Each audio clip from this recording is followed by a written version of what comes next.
भूत प्रेत केउठी रुहंती? भूत और प्रेतात्मार अस्तित्व केवल भारत में नुहे, प्राय सारा दुनियार लोक माने भूत प्रेत को विश्वास करुछंती। बुद्धिजीवी, हेतुवादी और वैज्ञानिक माने तर्क संगत तथ्य सहित भूत प्रेत आदिर अस्तित्व को अस्वीकार करुथुवा बेले दुर्बल मना व्यक्ति माने कहती भूत भली किछि तो अछि निहाती। एही संभावनात्मक किछि थिबार प्रमाण देवा पई गणमाध्यम रे प्रकाश पाउथुबा किछि घटना को सत्य घटना बोली कही उदाहरण दिया जाए। आउ केतेक लोक निजर किंबा अन्य मानकर व्यक्तिगत अनुभव घटना को वर्णना करी दर्शकों मनरे भूत प्रेत प्रति थिबा भयालु विश्वास को आहुरी दृढ़ीभूत कर देइथांती। भूत और प्रेतर स्वरूप संपर्क में लोक मानकर भिन्न भिन्न मत प्रकाश पाई थाए। किए कहे भूत कला छाई भली दिसे, किए कहे धला छाई भली दिसे, किए कहे ताहार तेरछा दांत, बड़ बड़ आखि, लंबा बाल, खूब लंबा मनीष भली दिसे, किए कहे श्मशान रे भूत माने लंगला होई नाचंती, आउ किए कहे से माने अबोध्य भाषा गुणुगुणु होई नाकरे कथा कहती, गीत गाती। किंतु विदेशर लोक माने विश्वास करती भूत माने परित्यक्त कोठा, फांसी दिया जाइथिबा स्थान, श्मशान आदि रे बास करती। भारतीय माने मध्य सेही भली स्थान सहित बड़ बड़ गछ मानकरे भूत रहंती बोली विश्वास करती। आजिकाली सत कथा नारे प्रकाश पाउथुबा किछि सस्ता और अवैज्ञानिक पत्रिका रे सेही भली कपोल कल्पित अबांतर कहानी प्रकाश पाउछि। टीवी रे मध्य सेही भली किंभूत किमाकार विकृत दृश्य सबु प्रसार हेउछि। लोक माने से सबु पढ़ी और देखी सत्य बोली विश्वास करुछंती। साधारणतः मृत मनीषर अतृप्त आत्मा ही भूत प्रेत और डाहाणी रूपे अदृश्य भावे शून्य रे विचरण करुथाए बोली समस्ते विश्वास करुछंती। दुर्घटना, सर्पदंशन, हत्या, आत्महत्या एवं जे कौनसी कारणरू अकाल मृत्युवरण करिथिबा व्यक्तिर आत्मा अतृप्त रहिथाए बोली कहा जाए।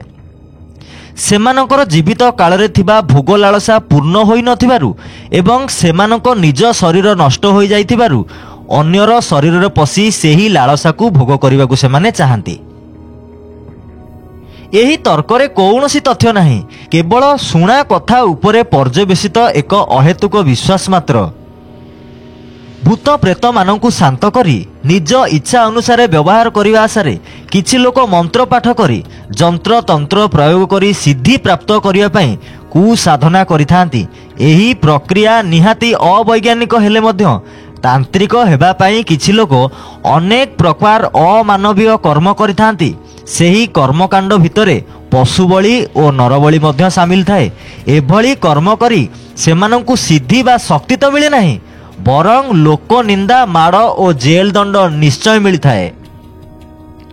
एटी प्रश्न उठुची, जदि आत्मा एते शक्तिशाली से स्वयं देह धारण करूनाही काहींकी? निजर इच्छा पूरण पई कौनसी मनीषर देह को व्यवहार करुची काहींकी? एथिरु प्रमाणित हेउची जे आत्मार कौनसी शक्ति नाही, तेणु से अन्यर कौनसी क्षति करिवार प्रश्न ही उठुनी। असल कथा हेउची समाजर किछि धूर्त लोक निज स्वार्थ साधन पई सरल विश्वासी लोकंक भय और दुर्बलता को पुंजी करी शोषण करने भूत प्रेत डाहाणी आदिर अस्तित्व को बंचाई रखिछंती।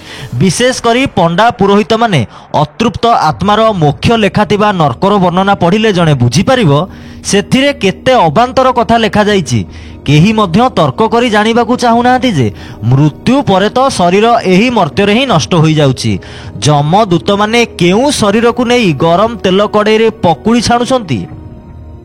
नरकरे कोन मर्त्य भली निया तेल लुहा कड़े चटु इत्यादि अछि? बिना शरीरर पितृपुरुष माने पितृ श्राद्ध दिया जाउथुबा खाद्य को केमिति खाउछंती? बंचिथिबा बेले जेउ मनीष दिन को 3-4 थर भोजन करुथुला से नरकरे वर्ष को केवल थरे खाई किपरि रही पारुछि? मृत पितृपुरुषों पई नरकरे जदि खाइबा व्यवस्था नहीं तेबे जम और जमदूत माने कौन खाई बंचंती? ए सबु प्रश्नर उत्तर काहा पाखरे नहीं। पुरोहित कहंती, तुमे जदि तुम बापा और माँ को भक्ति करुच तेबे कौनसी प्रश्न कर नहीं, कौनसी तर्क कर नहीं, मु जहा कहूची ताहा ही कर। ପିଣ୍ଡଦାନ ନ କଲେ ତୁମକୁ ପ୍ରେତ ବାଧା ଲାଗିବ, ଭୂତ ଗୋଡ଼େଇବ, ଅନେକ ଅନିଷ୍ଟ ହେବ। ସେମାନେ ଯେଉଁ ଆତ୍ମା କଥା କହୁଛନ୍ତି ସେମାନେ ହୁଏତ ଜାଣିନାହାନ୍ତି ଯେ ଆମ ଗୀତା ବଚନ ଅନୁସାରେ ଆତ୍ମା ଅଜର ଅମର ବା ତାର ଜନ୍ମ ମୃତ୍ୟୁ ନାହିଁ, ସେ ନିର୍ଲିପ୍ତ।